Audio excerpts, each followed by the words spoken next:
Hop là, salut tout le monde. Donc, du coup, ce que je vais faire, en fait, chaque année, ce que je fais, c'est que je filtre le sable, je passe le sable du filtre à sable au tamis. Comme vous pouvez le voir, hein, c'est un tamis, il est un peu ancien, mais c'est un tamis de maçon. Et donc, ce qu'on va faire, c'est qu'on va passer au tamis le sable afin d'enlever toutes les impuretés. J'ai déjà un petit peu commencé. Je sais pas si ça va réussir à faire la mise au point, mais ça fait plein de petites saletés comme ça, des petites boulasses de saleté bien cradingues, que je trouve ça pas très propre. Moi personnellement je laisse pas, c'est un mélange un peu de tout. Je vais essayer de vous montrer ça dans le tamis, si ça prend mieux. Donc hop, on prend avec la main, on n'a pas peur, on met dans le tamis, on met pas trop de sable.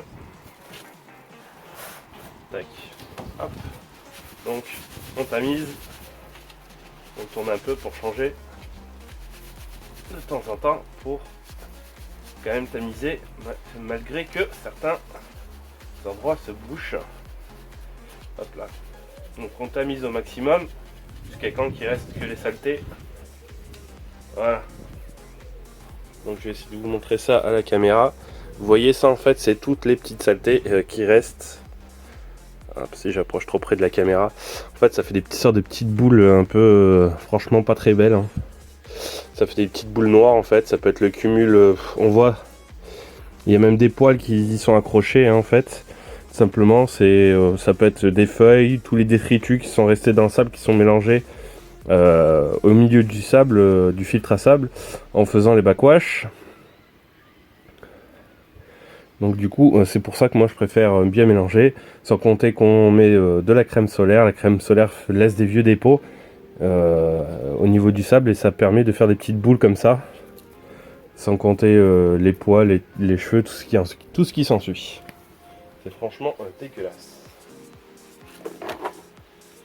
Hop, là il n'y a plus rien, c'est bon, c'est que du sable. Tape à l'inverse pour récupérer le sable.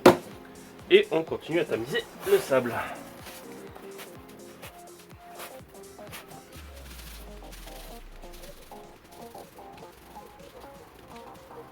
Je sais pas si vous allez voir, je vais faire un petit pot.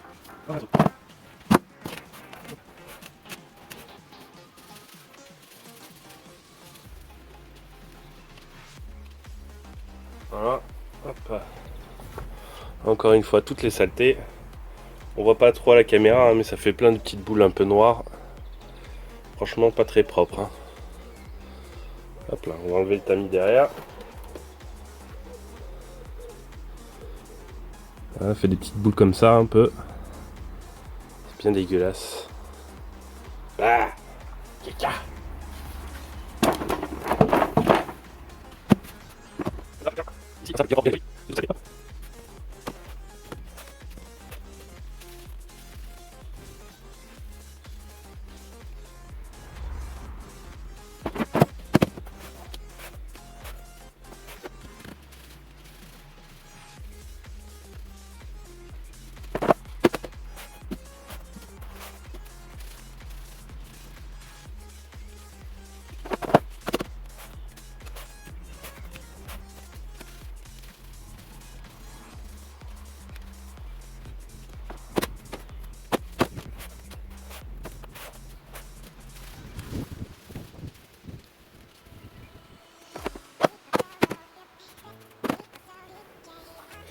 Allez, je continue à tamiser le reste et je vous dis à tout de suite. Hop, nous voilà quelques minutes après, j'ai tamisé tout mon sable de mon filtre. Et comme vous pouvez essayer de le voir, hop, je vais essayer de vous incliner ça, tac. Comme vous pouvez le voir là, on voit pas mal de sable un peu gris-noir. Ça, si vous l'avez au moment de le prendre à la main ou au tamis, dégagez-le direct, de toute façon vous verrez, ça a juste une odeur immonde.